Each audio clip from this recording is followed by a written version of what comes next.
Good morning, fellow Googlers and viewers on YouTube. I'm Alan Davidson. I'm head of U.S. Public Policy for Google in Washington, D.C., and I am delighted to be here today to welcome you all to the next in our series of ongoing conversations with presidential contenders in the United States, and also to introduce our next guest in this series, Senator Chris Dodd. Our guest today, Senator Dodd, is the senior senator from Connecticut and chairs the Senate Banking Committee. He was a Peace Corps veteran in the 1960s, elected to the House of Representatives in the 1970s, and he has served the people of Connecticut in the Senate for over 25 years now, I think it is. And in the meantime, he's developed a reputation as really one of the lions in the Senate, one of the deep thinkers on both domestic and foreign policy. He was the primary author of the Family and Medical Leave Act. He is an architect of the Latin American Peace Plan in the 1990s, and he's really developed a reputation as somebody who can get things done in Washington and reach across the aisles to do so. Earlier this year, in January, he announced his candidacy for the presidency of the United States and for the Democratic nomination. Interestingly, he has made protection of the Constitution of Civil Liberties one of the cornerstones of his campaign. He's taken a strong stand in recent months against revising the Foreign Intelligence Surveillance Act to grant telecommunications companies retroactive immunity for participating in potentially illegal wiretapping acts. And I say that because we have, of course, no interest in that provision at all. So hopefully that'll come up a little in the Q&A. For this audience, though, I could think of really no better way to introduce the senator than to show you the video that he and his team put together for the YouTube CNN debate in Charleston earlier this year. Do we have that video that we can queue up? This is really the best way to introduce him, I think. Hopefully. Senator, I have to ask, what's with the white hair? I don't know why you bring that up. Bill Richardson, Hillary, Joe Biden and I, we're all about the same age. I don't think the white hair is an issue. Well, how did you get the white hair? Hard work, I suppose. For example, it took me 7 years to pass the Family and Medical Leave Act, and I helped end wars in Central America and bring peace to Northern Ireland. I'm ready to be president. Uh-huh. Well, how many white hairs do you have? Hundreds, thousands, I presume. Really? Senator Dodd is going to be joined for our conversation today by Google's General Counsel, Kent Walker. First, he's going to give a few remarks. Please join me in welcoming our next guest, Senator Chris Dodd.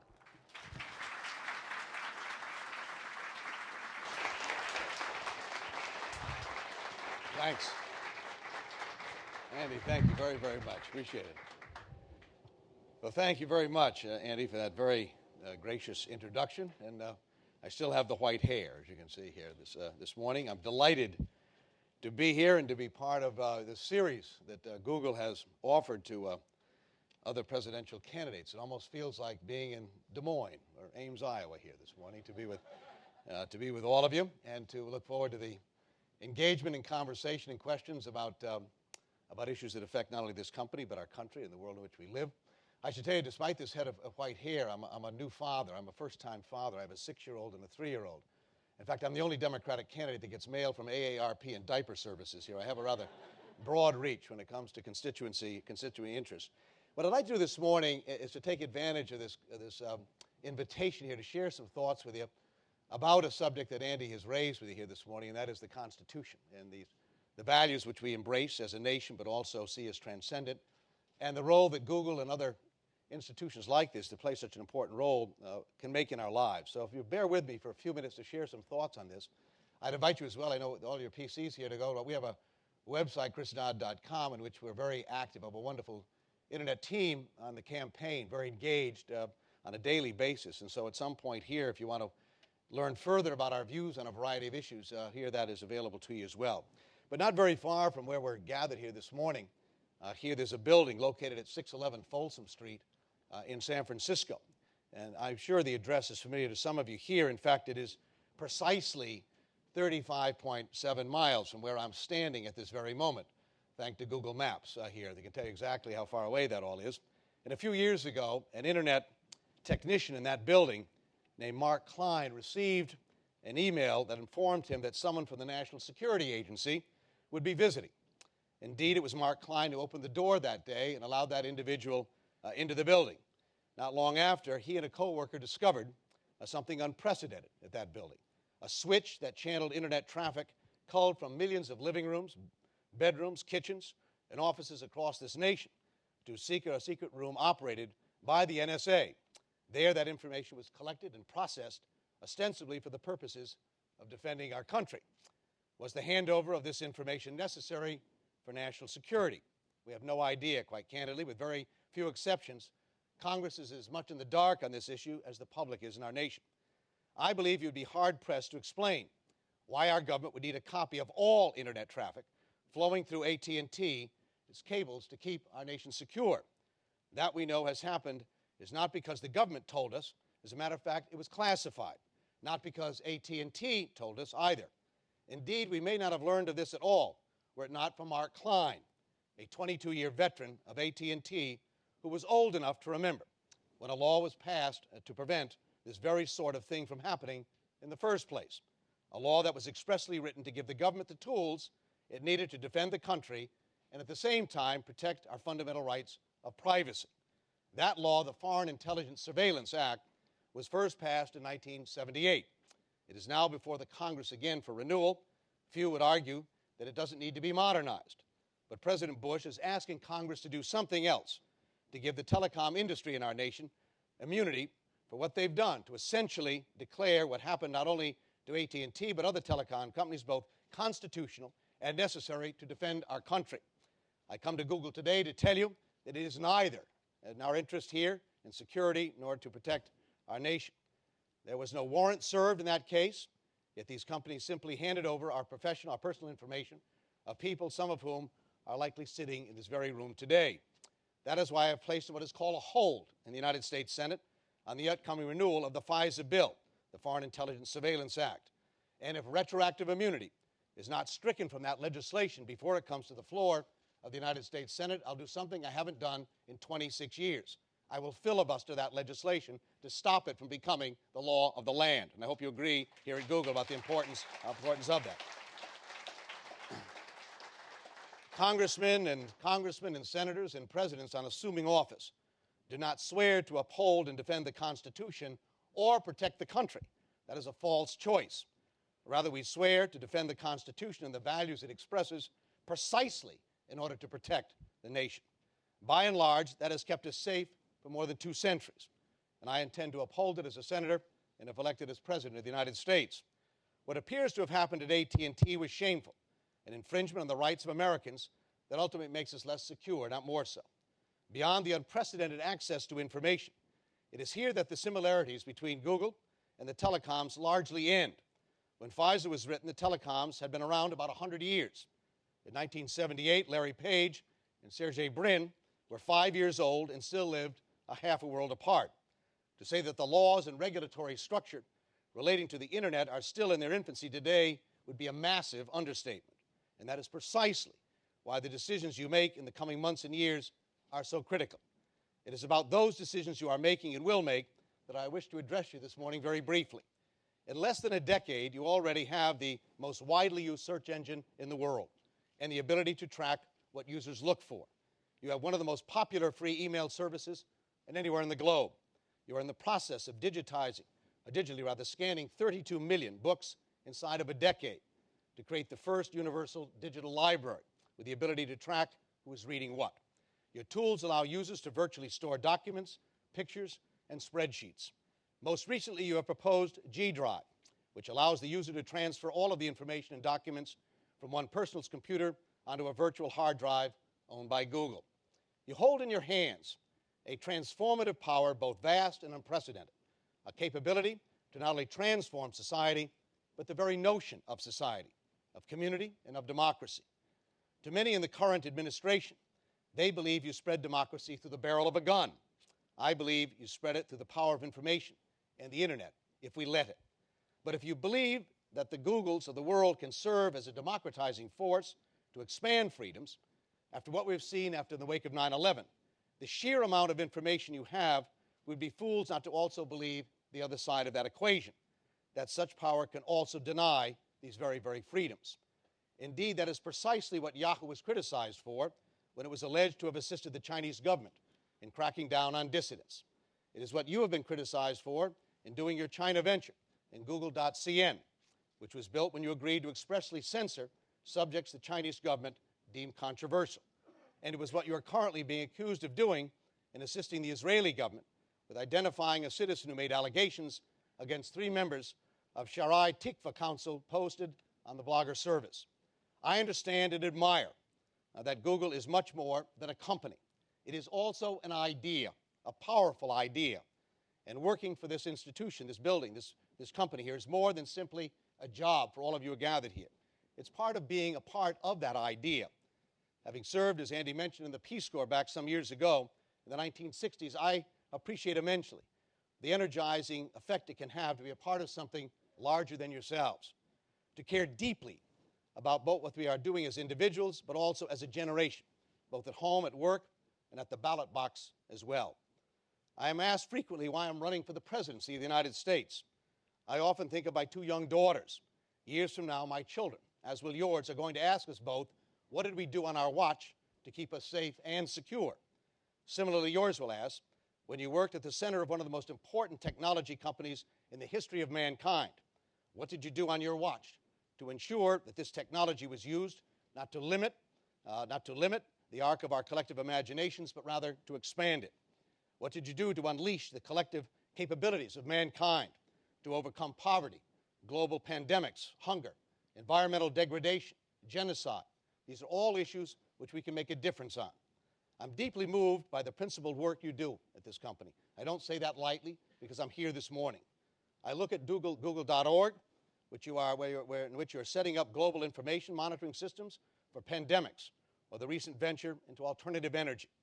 And while America struggles to keep faith with our values in the internet age, you understand that you have a special, I think, obligation as part of this remarkable idea called Google. 60 years ago, my father was a top prosecutor at the Nuremberg trials of Nazi war criminals following World War II. He considered it the single most important thing he ever did in his life. He wrote my mother every single day from Nuremberg, from the summer of 1945 till the fall of 1946, some 400 letters detailing his observations about the defendants and the events that occurred there. I've just published this in a book called Letters from Nuremberg to talk about those events and what happened. What terrified my father most about that experience of his wasn't merely the horrific testimony of Nazi leaders detailing their atrocities. Rather, it was the banality of all of it, the complicity of the German people that made such atrocities possible. I'm told Google's unofficial motto is, "Don't be evil." But in the face of fear and uncertainty, it's not enough, in my view, to not be evil. We also need to do good. In so many ways, Google already is, and I acknowledge that. But to face our challenges and to reject fear, I think we all need to do better. That's why I challenge today all of you here to pledge that you will stand up for the best practices, practices that increase transparency and support technologies and expand free expression, reject businesses with repressive states, and protect your users in those nations. That is how the internet can be a part of something greater than ourselves and spread those inalienable rights and principles around the world. Why not start with this, in fact, to tell the Chinese government that Google.cn will no longer censor information with Google consent. And should the Chinese government not find that acceptable, then Google.cn would shut down its operations. I understand you have already moved all of your search records out of China to prevent them from being turned over to the Chinese government. But what better way to affirm Google's commitment to the free flow of information as a human right than to send this message to a nation with the largest population in the world? And because I know of your commitment to these values, it also begins here at home. And so I'm asking for another pledge, if you will. Should this or any other administration seek the personal or private records you hold on anyone in our nation, you will not simply ask to be presented with a warrant, you will demand it. Demand that court order and demand that warrant. And if this administration or that administration cannot produce a warrant, you will show them the door. I'm asking you to uphold your most fundamental commitment to the public, that you not produce these records outside of the law. When Google acts, others will follow, in my view. Standing up in these instances will not only be good for business ethics, I also believe it's good for business. And as Darwin said years ago, it's not the strongest of the species that survive or even the most intelligent, but the ones most responsive to change. One way we respond to change, in my view, is to stand up for our principles, which do not change. Despite what this administration has done, our Constitution is transcendent. Its underlying principles, enduring, many of which have been around, of course, since the Magna Carta. What they are not is temporary, and what we do not do is tailor or trim our Constitution and the rule of law when our principles are at risk. Indeed, as my father's work at Nuremberg showed, and the 60 years of moral authority that followed it, it is not simply the example of our force that keeps it safe, but rather also the force of our example. And so today I ask you, where does the map you chart in the 21st century lead us? In the direction of strength, imagination, of freedom, community, and shared responsibility, in the direction of democracy? Or does it end here in Mountain View? It is your choice, it's our choice, and it certainly is our collective watch. And I thank you for listening this morning.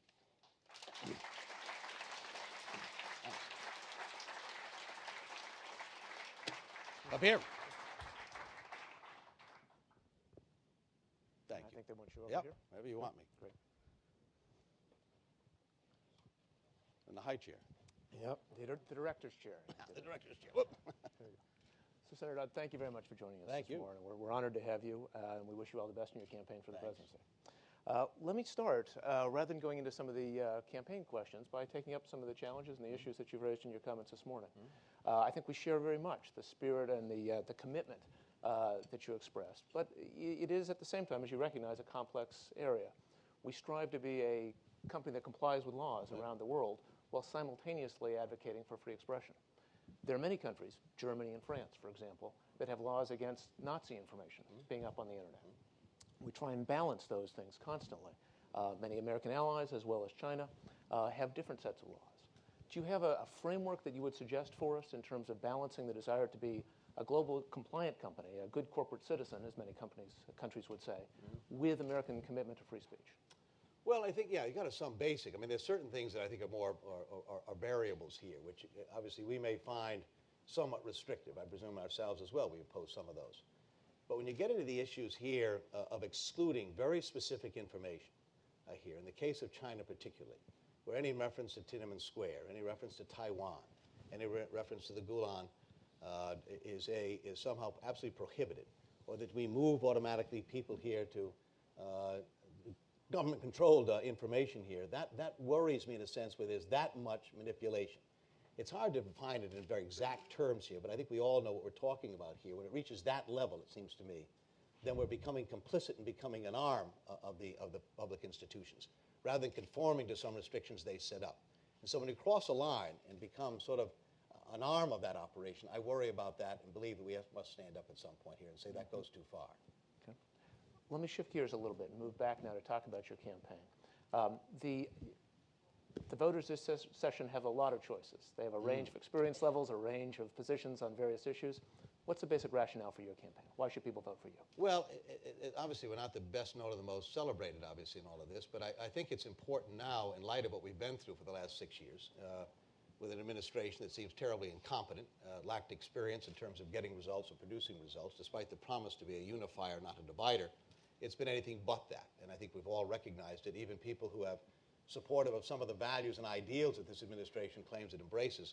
I think this notion that we're less secure today, less safe, more vulnerable in many ways, is becoming more and more apparent to more people. I happen to believe there are two questions that you probably are asking yourselves from the moment I walked into this room. It's true of all audiences where you are. That are very difficult to ask, but are fundamental in determining for whom we're going to cast a ballot or be supportive of. And the questions are the following. First, who am I? Here. If it's nothing more than a collection of a resume where certain dates are marked down when you did certain things, then I think you're missing the point. People want to know much more about you as a human being. What values do you bring? What experiences, both in your own family and throughout your life, that give you a heightened degree of confidence or optimism that given a problem that will land on the president's desk in the next administration, that will never come up as a question over the next 12 months. Invariably that happens. Who will I have around me? Who will I listen to here? What experiences do I bring in making that decision that will give you a sense of security that I'll make the right decision on behalf of the country and the world in which we live? And so I go back here, growing up in a family where public service is very much involved. I mentioned my father's involvement not only at Nuremberg, but also prosecuting the Ku Klux Klan in the 1930s and 40s as a prosecutor with the Justice Department. having served in public life, brothers and sisters who are academicians at both the elementary level, university level as well, aunts who taught for 40 years in the public school systems of Connecticut, the Peace Corps experience in Latin America, serving in the Army National Guard and Reserves after the Peace Corps here, an added dimension, if you will, to that process. But most importantly, I think in the last 26 years, I've been able to do something which I think is most troubling to people, and that is the ability to bring Democrats, Republicans, and others to get together to try to create change in the country. When I arrived in the Senate in 1981, the first thing I did was to ask Arlen Specter, a new senator, Republican from Pennsylvania, to help start the Children's Caucus in the Senate. I looked around and saw we had caucuses for every imaginable constituency, but 1 out of 4 Americans who are our children. And so we started there. I wrote the first child care legislation with Orrin Hatch. I wrote the Family and Medical Leave Act with 2 very conservative Republicans, did financial services reform with Phil Gramm of Texas, election reform with Mitch McConnell. I wrote the legislation on autism, premature births, infant screening, after-school programs, pharmaceutical and medical devices for children. In every case, I went out and I sought out someone of the other party. In most cases, someone far different than I am substantively. I did so not because it made a nice picture, but because none of these things would happen if I didn't. I wasn't elected to a social club or a supper club. I was elected to try and make a difference for my country, try and create change that would benefit and improve the lives of people in our country and around the world. And I think that's been missing in all of this. We often treat this job of the presidency as the only one in the country where prior references aren't required. None of you in this room got hired by this company here because you showed up and said, I've got a great idea of the future, but I don't want you looking at anything I've done in the past here. In a sense, this is the only job I know of where we don't seem to require that at all. We wouldn't have a tooth extracted without wanting to know that the dentist may have done one of them at least before. In a sense, I think this is true about this office of the presidency here. These are complicated problems that are growing by the hour. The idea we can take someone that virtually has little or no experience in any of this and assume they're somehow going to meet these challenges to get this ball moving again, I think can be terribly naive. So with all of the other candidacies around, both in domestic and foreign policy, it's that kind of experience of producing results. I know how to win elections. There are too many people, I think, in my party who believe that any Democrat we nominate will automatically be elected next November. Nothing could be more naive.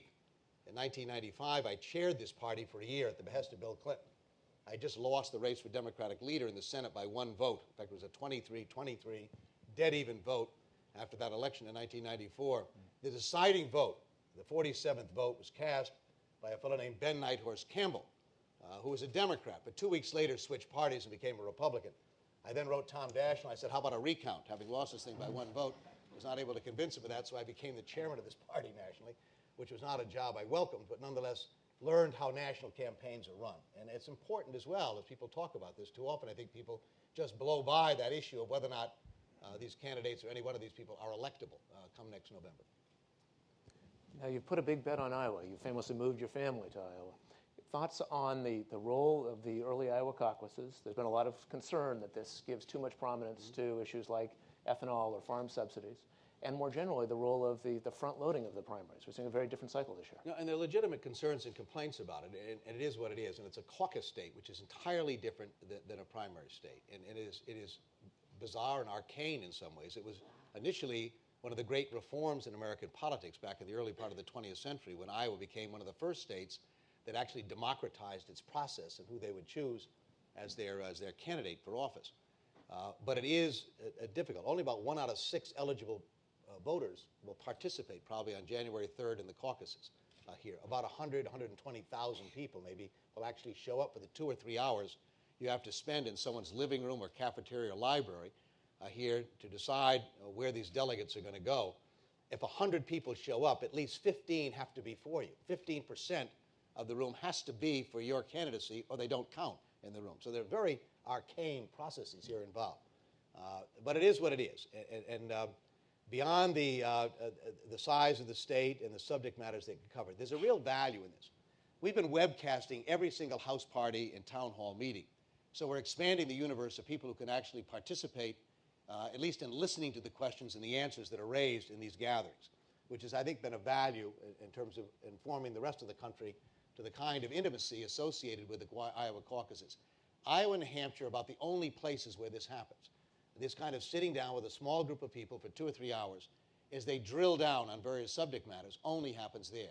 Once you go beyond those states, it really goes airborne. It goes to advertising, 30-second, minute-long TV spots, And that kind of getting to know people, in a sense, in a more intimate way, is far more difficult. So despite the, I think, very legitimate concerns about any one state having this much ability to make an early decision, there is a value beyond that, that people get to see you in smaller settings and make judgments about you other than that being manufactured through a TV spot. Which gets to the second point I wanted to raise about the second question you've asked me since I've walked in. Not only who am I, but do I know who you are, in a sense. I'm always amazed at how many people run for public office in this country who think elections are about them and not the people you seek to represent. And we all want to know whether or not people are actually listening to us. Not individually, but have some idea what our hopes and fears and aspirations and dreams are as a people. And whether or not they'll take that in the decision-making process they engage in. And if people don't get a sense about you that you care about that, they won't care where you stand pretty much on issues here. They'll never end up being for you if you don't make that connection. And so those are two very important questions that people consider before making a decision. Now, surprisingly to some of the most experienced candidates in the race, yourself, Senator Biden, Governor Richardson, are trailing in the polls. Why do you think that is? Well, you're dealing with almost incumbency status. I mean, when you walk into a debate in a small high school the other night and you run into the former President of the United States and Oprah Winfrey, you know it's a different campaign than normally you've been involved in here. And again, it's sort of breaking through a lot of that. And I understand. In fact, I think why they do it is beyond me to some extent, but because I think people are smarter than that in a sense. And why we'll show up, obviously, to see someone that's celebrated. The idea that we're going to assume because you're standing next to someone who you'll be interested in seeing is all of a sudden going to convince you intellectually that you're going to end up supporting that individual, I think is presumptuous in many ways. And because this process does take time in Iowa, because you go through this in a more deliberate fashion, I believe we still have a very good chance of prevailing. We've made, I won't bore you with a lot of process issues here, but have some 80 people on the ground in that small state, 13 offices open. We all call about 10,000 people a week, and about 60 to 65% are undecided. In Iowa, 25% have indicated they could change their minds before actually voting on the night of January 3rd. Not uncommon here. As I believe I mentioned, John Kerry 4 years ago, to put it in somewhat perspective, although you got to be careful about drawing too tight an historical correlation here. On December 23rd of 2003, John Kerry was 20 points behind Howard Dean in Iowa. He was at 4% in the polls nationally and 25 points behind Dean in New Hampshire. And 3 weeks later, won both the Iowa caucuses and the New Hampshire primary here. So the assumption here that even at this stage here, based on polling data, that these decisions have already been made. I sometimes feel when I'm in Iowa for several days, I can feel rather positive. Things seem to be going well. People are responding well to the ideas and thoughts I'm bringing to the debate. I'll then fly to Washington to cast a vote or be in New York, and I wonder if I'm on the same planet that I've just been on. There's been such a total disregard by the national media to other candidates out there.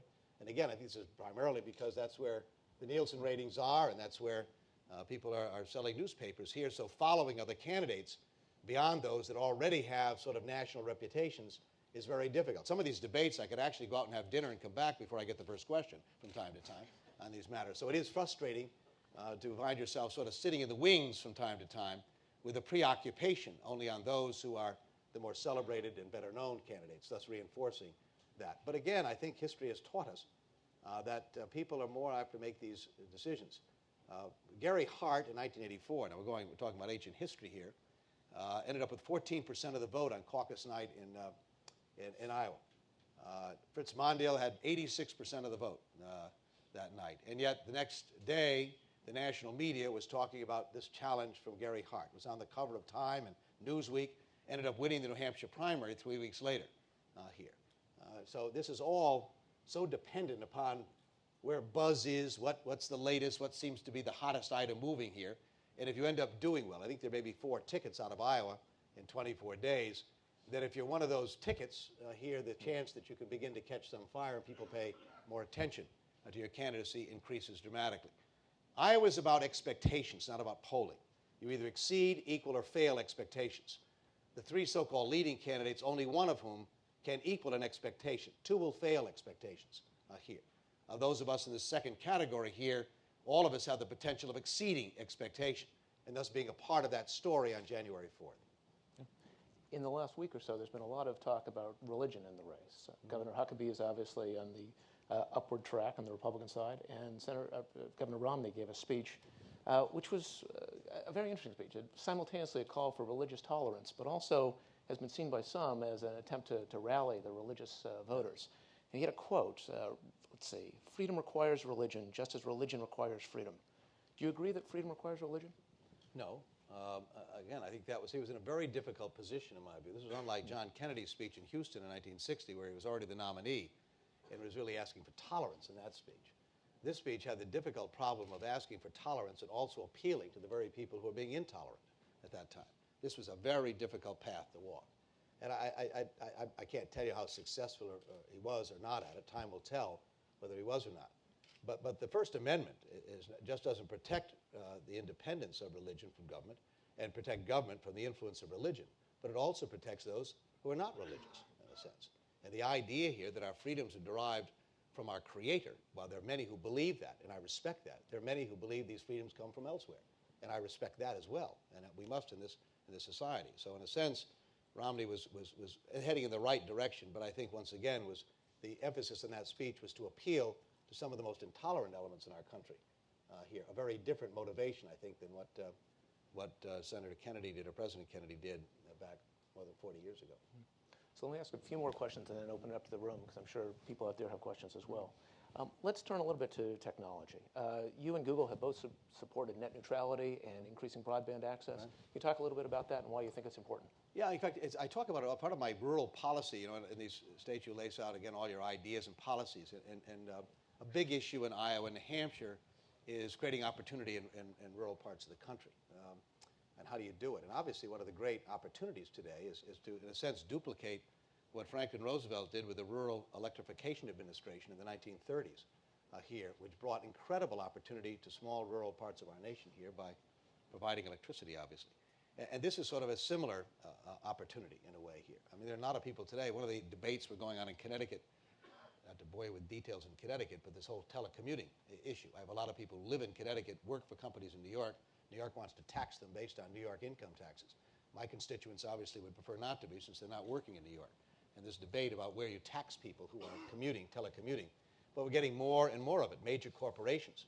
I don't know what the process here is at Google, but I suspect you have employees that never step foot in these buildings for you. They could work anywhere in the world and are very fine employees, in a sense. So they don't have to be here necessarily to work for this company here. And that idea is creating tremendous opportunities in rural parts of Iowa and New Hampshire, that ability for people to have access. From an educational standpoint, a health perspective, all of these ideas really do increase the likelihood that people can make better choices about where they want to be, where they want to raise families, what sort of lifestyles they want to have.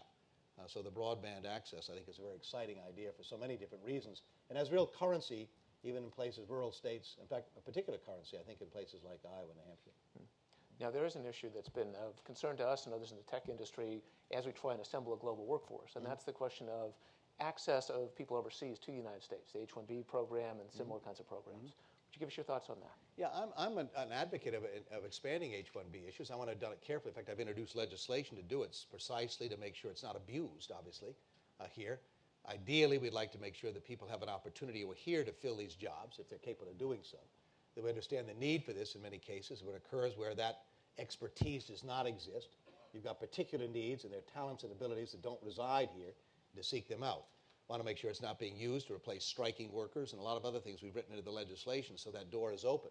I think if we do that, you can build a real constituency for it. We're doing this in the face, however, of one of these issues that I think could dominate the election of 2008, and that is immigration policy. And here in this state here, you're particularly sensitive to it, given the wonderful diversity in this state. But it is getting very, very ugly out there. I just warn you, get ready for this. This is incredible. I'm engaged primarily with Democratic activists in states as I go out and campaign. So I'm sitting with people that you might normally draw the conclusion would be most hospitable to a thoughtful, practical, fair, historic immigration policy. It is stunning what I'm hearing in audiences that if I blindfolded you and took you into the room and you didn't know where you were and listened to it, you'd swear you were talking to Tom Tancredo over and over again on these issues I hear.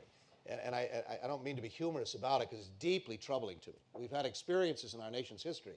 In the 19th century, the know-nothings almost won the presidency in the 19th century with this anti-immigrant policy. At the end of World War I, there was a very strong anti-immigrant mood in the nation. In fact, thousands of people packed up and left the country who had come here and been here for a generation.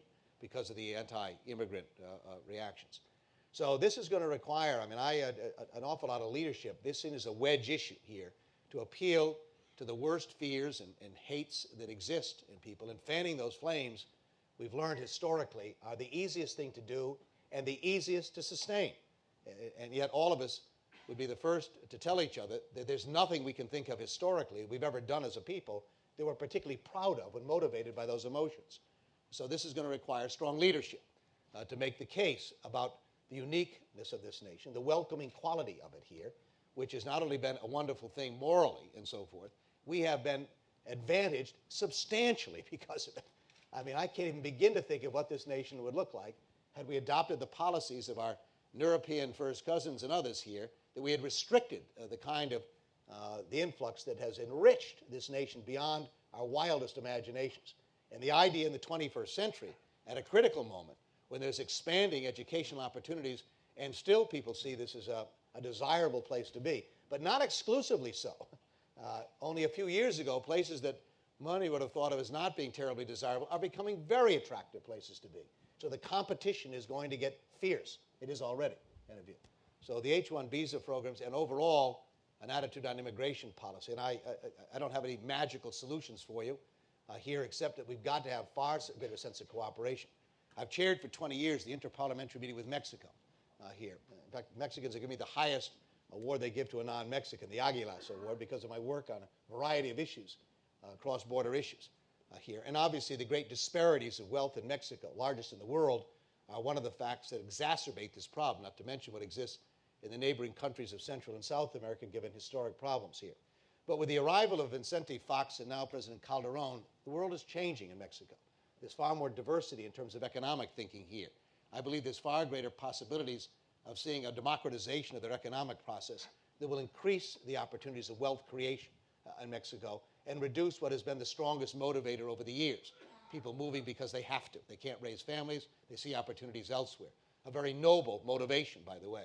But obviously, to the extent economies can improve in these countries, greater political stability, you reduce, it seems to me, that desire to emigrate.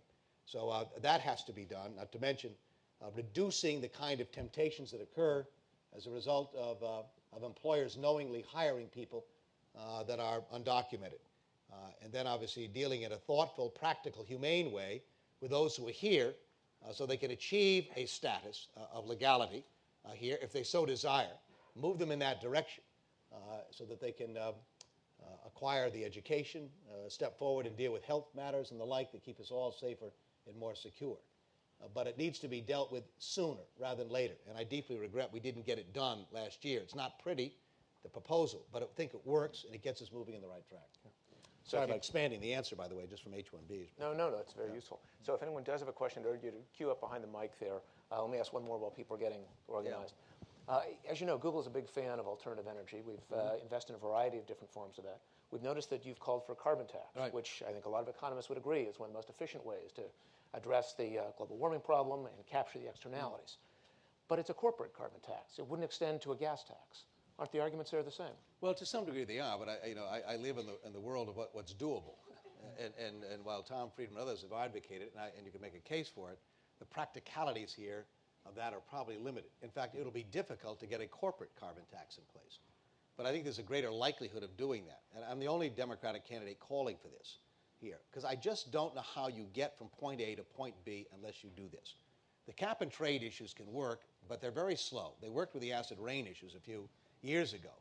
But I don't think we have, frankly, the luxury of waiting much longer. We taxed cigarettes and decided to do so for a number of reasons, not the least of which is because it was killing us and killing people who were subjected to secondary smoke. Carbon is killing us here. It's killing our planet, and it's killing us individually here. And so the argument that we somehow ought to get a pass on this subject matter, while not when the opportunities for developing alternative technologies and energies, I think has to be accepted here and aggressively pursued. In fact, this is the only plan that Al Gore, congratulations today, gave his speech in Oslo and his Nobel Peace Prize, that Al Gore, Bill Bradley have called the boldest and the most honest of the energy plans out there. And I'm pleased to receive that sort of moniker of approval from them, having cared as much about these issues. What you're doing here at Google, as I mentioned earlier, in your environmental areas. The idea that we can't do better on fuel efficiencies for automobiles. If you go to your website to look up the fuel efficiency standards in 1983, 84, and 85. You'll find with 4- and 6-cylinder automobiles produced in this country, we're getting 45 and 50 and beyond miles per gallon in 1983 and 84. My wife's CRX in 1983, her first automobile, got 43 miles to the gallon in city 24 years ago. I don't need to compare where we are today and the technologies being developed here as opposed to what we've been able to do with fuel efficiencies. I don't take nuclear off the table here. I don't know how we operate the grid just on wind and solar and biomass and other alternative ideas. I'm very much aware of the problems associated with this. But I think it offers real opportunity in international consortiums here to develop the use of that technology, not only for ourselves, but to deal with third world and developing countries who don't want to be held hostage by oil-producing nations here for their source of economic growth. We ought to be able to share these energy ideas so that people have the independence to provide for themselves as well. So in addition to dealing with the CO2 emissions associated with coal and petroleum, my corporate carbon tax costs $50 billion a year. It's about 10 cents a gallon.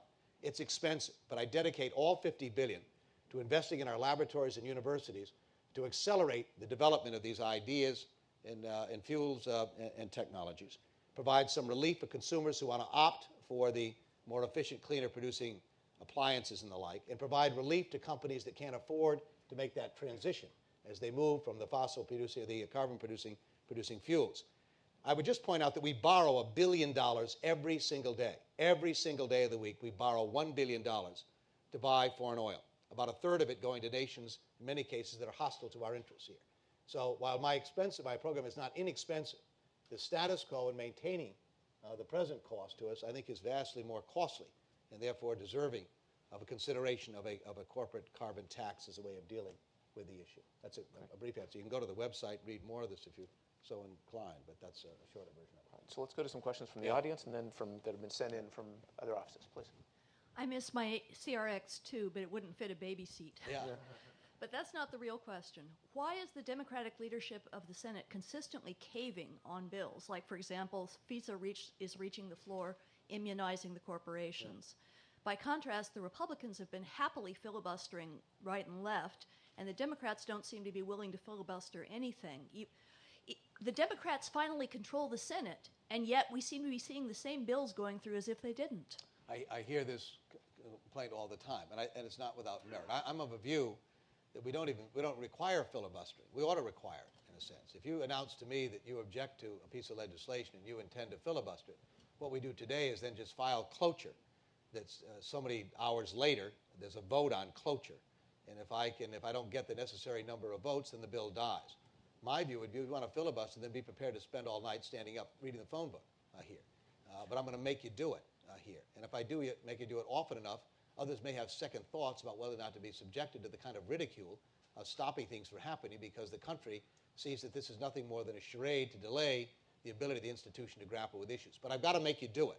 If you just engage in the fiction here of you threatening one, I file cloture, which people think sounds like something you may do when a person's got a bad cough, rather than actually engaging in a process or a procedure to deal with legislation.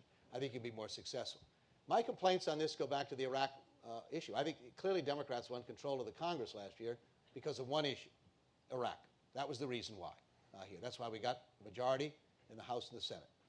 And to watch what's happened since January, where instead of having a very clear position on the one power the Constitution gives the Congress, and that is to stop funding bad ideas here, we've tried to manage this conflict by building a consensus here. We end up saying absolutely nothing on the issue, only further frustrating everybody in terms of why we're still there funding an operation here that's taking us in a very bad direction. So I am very sympathetic to your concerns that you raise here. And frankly, I wish, and I've asked for Democrats to be far clearer on this issue. I'm the only Democrat last week who voted against the funding of the war, the only one on the thing. And again, it isn't just the funding of the war. Listen, first of all, the debate in Iraq is so simplistic in so many ways. It's far more complicated than just our military presence. But that issue does make it more difficult for us to get to the other means by which we can resolve those issues. Let me ask a follow-up, if I could, and this echoes a question we got. Thank you. Thank you. That we got over the like the gray hair, too, by the way. You had originally voted to authorize the war in Iraq, and as you know, recently voted against continued funding. what accounted for your change in perspective, and what do you think is the best solution at this Well, point? they lied to. I mean, I sat back in '02 and like too many people, I believed that when people were standing up and saying this is what the facts are in the situation, even though I urged in the fall of '02 and the winter of '03 that we delay any military action pending the final determination by the inspectors on the ground as to whether or not those weapons were actually there. The votes I'd love to have back, that's certainly one of them, knowing what I know now here. And with this administration, with literally cooking the books, I gave a speech yesterday at the World Affairs Council in San Francisco and cited the information that was the subject of President Bush's speech in a joint session of Congress, information that was gleaned from a person that we sent to Egypt to be interrogated, who then, under extreme torture, announced that al-Qaeda was being trained by Saddam Hussein to develop weapons of mass destruction. It was the centerpiece of the argument that Colin Powell made at the National Security Council at the United Nations. It became the justification. Turned out it was completely and totally false here. He shared that information because he just couldn't tolerate the torture any longer here, and so said exactly what he thought the people wanted to hear. And so I would love to have that back. What I don't excuse, that old expression, fool me once, your fault, fool me twice, my fault, in a sense, why people a few weeks ago would be voting on a resolutions basically declaring war against Iran here with an administration that already cooked the books. It's the reason I vehemently opposed John Bolton to become the ambassador to the United Nations here. This was a guy who tried to fire intelligence analysts because they would not give him the data to support his ideological perspective. I'm not opposing. I love a debate. I think a healthy, knock-down, drag-out debate is terrific. When you start threatening people's jobs because they're not telling you what you want to hear, then you've done something that crosses a line to me, and no one ought to ever be promoted to a higher position if they engage in that practice. And that went on in those days. So we'd love to have the vote back. That's not the case. So the issue is, what do we do from here? Right. Hi. Oh, but let me ask you to answer that question, though. What do you think we should Well, do? listen, I've reached the point here, and that's why that this isn't working. There was never going to be a military solution in Iraq. The idea that we're going to resolve this militarily, all we were trying to do was create space so that the Iraqi political religious leaders would come to some resolution here that would allow them to move forward from a nation state, provide the abilities for themselves to defend themselves. Here, all we're doing is creating this incubator and a recruiting operation for jihadists, in my view. We're glorifying the confrontation by our continued presence. And for those who understand it from the other perspective, that's what they want to do, is to glorify this confrontation here. And I don't believe we're achieving anywhere near the results. I believe that the Iraqis may, just may, if we're clear on this issue of saying that our military presence here is coming to an end. Now, you decide whether or not you want to step up and form that government here. I don't believe we ought to tell them what kind of a government it is. I disagree with Joe Biden on this point here. If they want to develop a federated state, a loose federated state, I'm all for that, provided it's their decision to do that. There's, again, the idea that we're going to become sort of Clemenceau and Lloyd George. It's 1919 Versailles with our crayons out, drawing the map of Syria and Iraq. The French got Syria, the British got Iraq, is dangerous here. We're paying an awful price still today because of what happened then. So the idea the United States is going to sit here and describe to you what your government should automatically look like, I think we ought to be careful about that. I think you get into a lot of trouble when you do that. So again, I believe that redeploying forces out, we have major facilities in Kuwait and Qatar here. We have wonderful tools available to us, in my view, to deal with these issues. Iran poses problems, but it's a Farsi-speaking, very different nation. The idea that it's going to overrun the Middle East here is a total exaggeration, in my view. Here, there's little understanding of what Iran really represents today in terms of its capabilities here. And so I think there's a far greater opportunity for us to do other things. Darfur is affected by this. Imagine in Latin America and Asia. Every issue that we're confronting from a foreign policy perspective is seen through the prism of Iraq. And if we're unable to disengage in a way that allows us to redevelop some credibility on these other issues, every other issue we try to affect some positive effect on, I think is being adversely affected by our continued insistence upon a military presence in Iraq. Our military leaders, I was at Walter Reed Hospital a few weeks ago, meeting with some young people from Connecticut, one who had lost his eye, another pretty damaged. And I asked them the question you just asked me. And again, it wasn't a scientific survey being done. But let me quote to them what these, well, first of all, they'd go back in a minute here. They'd be back with their buddies in a second. But this young guy said to me, let me tell you, he said, Senator, it takes us a month and a half to clean up an area. An hour and a half after we leave, it's right back where it was before. All I'm doing, he said, here, is training Sunnis to kill Shias, and I'm arming them to do it here. The civilian population know where the IEDs are, they know where the ammo dumps are, and they will not share it with us here. They said, this is not, we've got a temporary relief here, obviously, with 30,000 people on the ground. Obviously, the violence is coming down. But the question, he said, is not what's happening today, but what happens when I leave. And he said, you've lost 4 million people in the country that have left. The country is not functioning here. And the idea that the political leadership is going to necessarily pull its act together as long as we're there, he said, is a mistake. And I agree with him. Hi. Something I appreciate about your candidacy, as well as those of Joe Biden and John McCain, is your track records of reaching across the aisle to get stuff done, which I think is great. Over the last few presidential election cycles, I've heard a lot of candidates talk about uniting the country rather than polarizing it. Mm-hmm. But generally, the people I see elected end up being polarizers, in my view. I wonder if you share that view, that that's kind of been our history recently. And, I mean, do you think there's something about our electoral system that rewards these polarizers? And if you think there is, do you think maybe there's some changes we should make? Well, a lot of changes need to be made. I mean, clearly the present system is not exactly what historians are going to celebrate, I suspect, when we get through with all of this. Here we started these forums last February. There's countless hours of these 30-second answers here at a time when the country's interest, by and large, was marginal. This process will now be over with in about a month and a half, if in fact history is any teacher, at a time when the country's interest ought to be accelerating and following it. So it's logic turned on its head in how we decide this and do this. I'm a great advocate of public financing of federal elections here. We're shrinking the pool of candidates here. We're expanding the level of cynicism in the country here as a result of how we finance these operations here. And money drives an awful lot of this, as we've painfully learned. So that would change, and if I could effectuate that as well.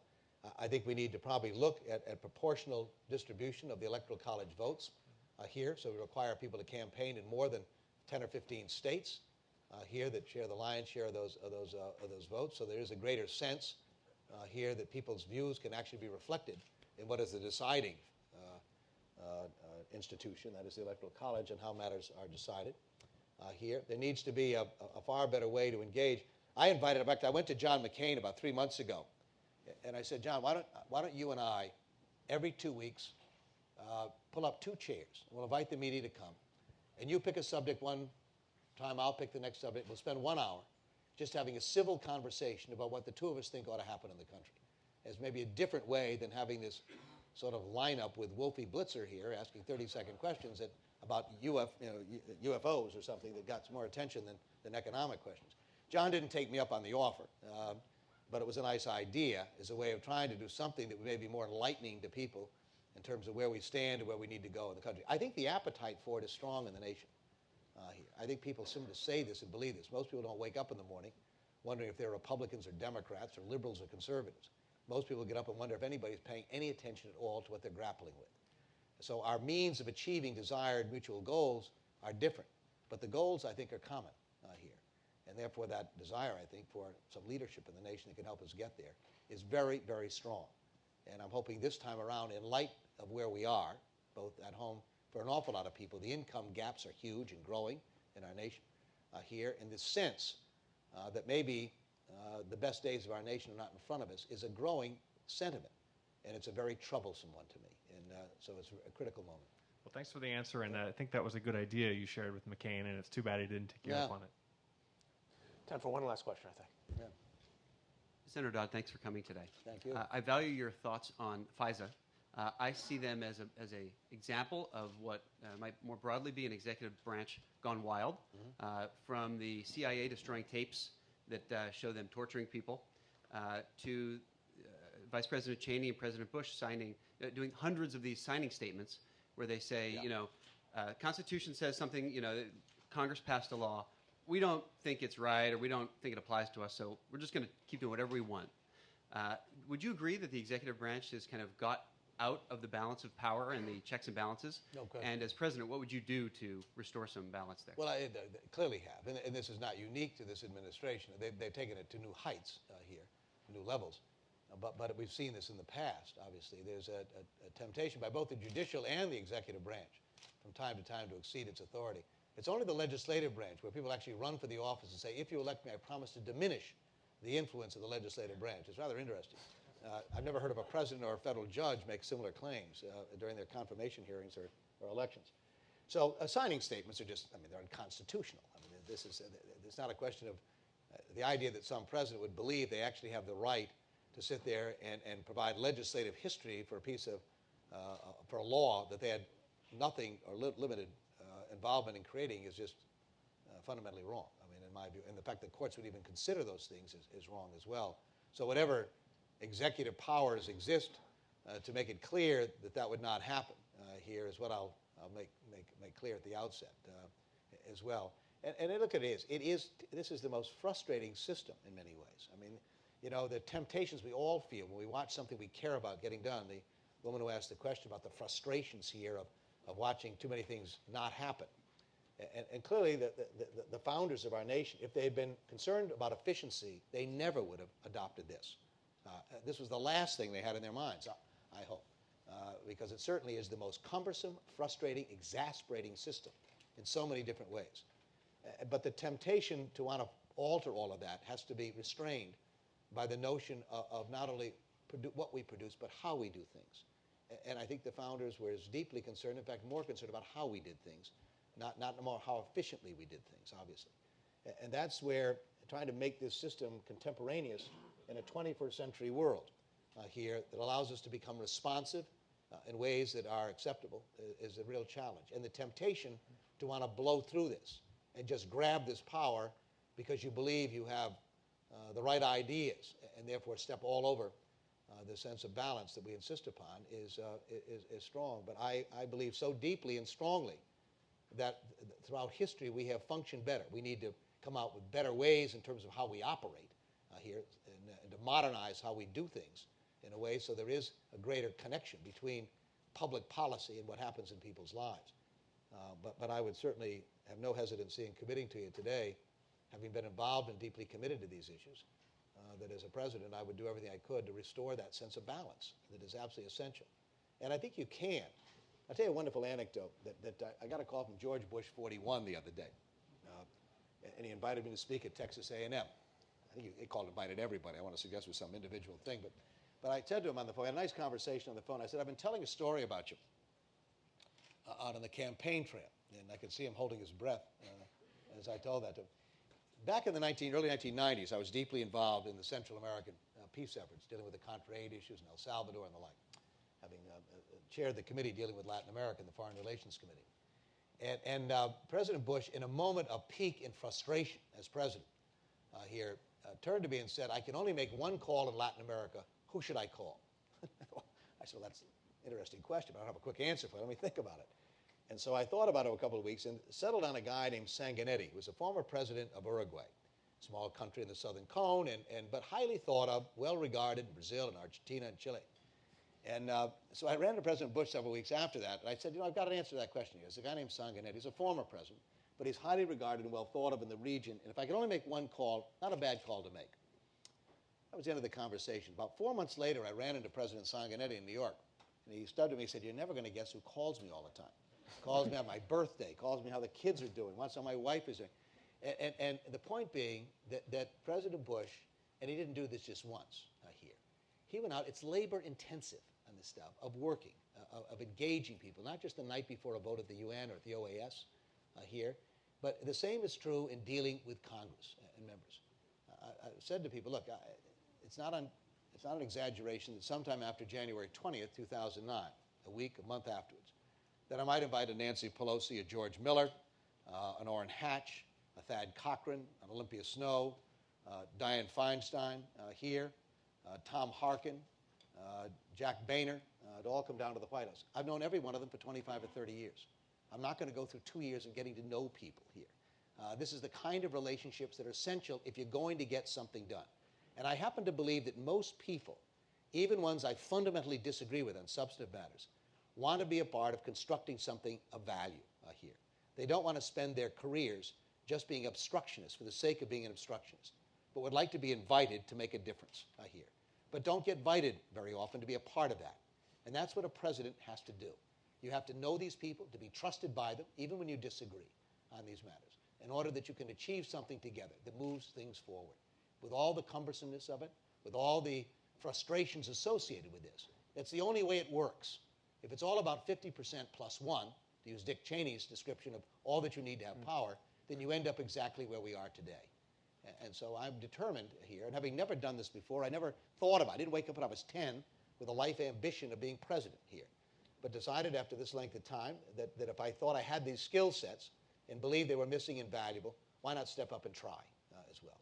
I was also motivated by the fact that this daughter of mine, the two daughters, but Grace was born 2 days after 9/11 in Arlington, Virginia here, and I could watch the Pentagon burning the afternoon of September 13th when she arrived in this world as my first child. And I've done what every parent has done throughout the ages, looking at her, wondering what kind of a world, what kind of a country she's going to grow up in, and what am I going to do about it here?